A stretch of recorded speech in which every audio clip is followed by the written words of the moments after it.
की चाहत में बहुत कुछ छूट जाता है, जरा पाने की चाहत में बहुत कुछ छूट जाता है। नदी का साथ देता हूँ समंदर है। मोहब्बत लिखने और बहुत आसान होती है साहब, मोहब्बत लिखने और पढ़ने में बहुत आसान होती है साहब, मोहब्बत को निभाने में अच्छे अच्छे का पसीना छूटता है। 101 रुपए का पुरस्कार, दिल से धन्यवाद भाई गोपाल भाई के लिए जोरदार ताली। रास्ता से गुजर रास्ता छेकनी है,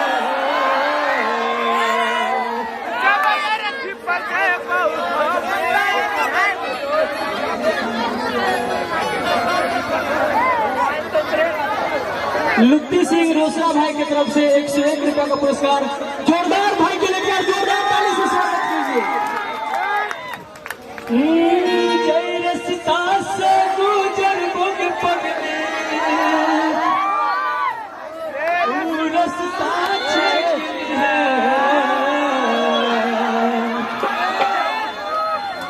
जब अर्थी पजेबो हम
कश्ती गया किनारा गया, दर्द दिल का सहारा गया, कश्ती गया किनारा गया, दर्द दिल का सहारा गया। कोई पूछे आपसे कि नीतीश भाई कहाँ गया, तो बोल देना इस बेवफा के प्यार में मारा गया। सफलता स्टडी पॉइंट की तरफ से 101 रुपए का पुरस्कार, दिल से धन्यवाद देना चाहता हूँ मैं भैया को। भैया के लिए जोरदार ताली से स्वागत करूँ। मतलब के दुनिया मतलब के छैया कोई नहीं कर तो हमरा मतलब के दुनिया पगली, मतलब के छैया कोई नहीं कर तो हमरा कोई नहीं कर तो हमरा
तरफ से साजन जी यहाँ पे उपस्थित है। दिल से धन्यवाद दीजिए आप लोग भैया को, एक बार आप लोग सपोर्ट कीजिए भैया को। तेरा कह गया कम जान टूटल दिल के हमरा खातिर जान आह तो ना बैठना शादी बात हमारा सुनना बैठना पहले जान जाने आह ना बैठना शादी बात हमारा सुनना बैठना पहले जाकर जाने आह ना बैठना।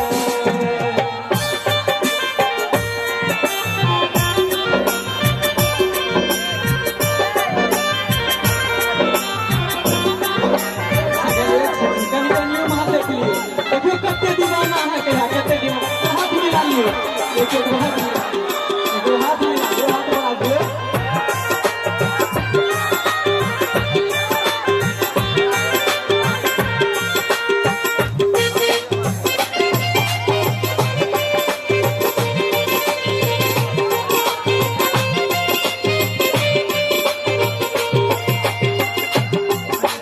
तू तो जब वही हंसी खुशी से पिया के गाम दे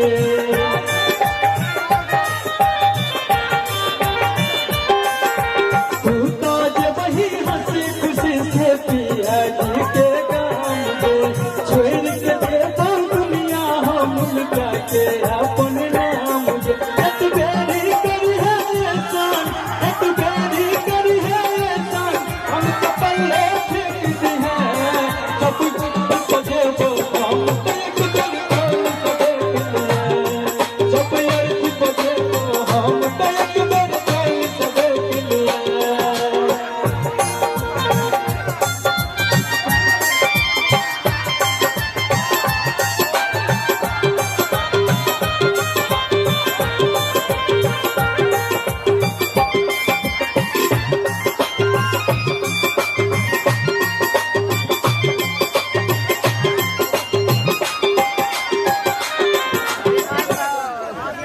लड़का सबसे दुनिया सा थोड़ा सा प्यार हम केलो लड़का सबसे दुनिया सा थोड़ा सा प्यार हम केलो बियाह केलो बड़का थोड़ा सा इतबार हम केलो थोड़ा तो हम फूल समझ लो अपन गर्दन सजा देले तू जिंदगी जहर बना देले हम राम जा देले। मतवाला पान भंडार के तरफ से 101 रुपए का पुरस्कार एक बार जोरदार ताली हो जाए भैया के लिए। ये फेर के देख ले सूरत फेर देख ले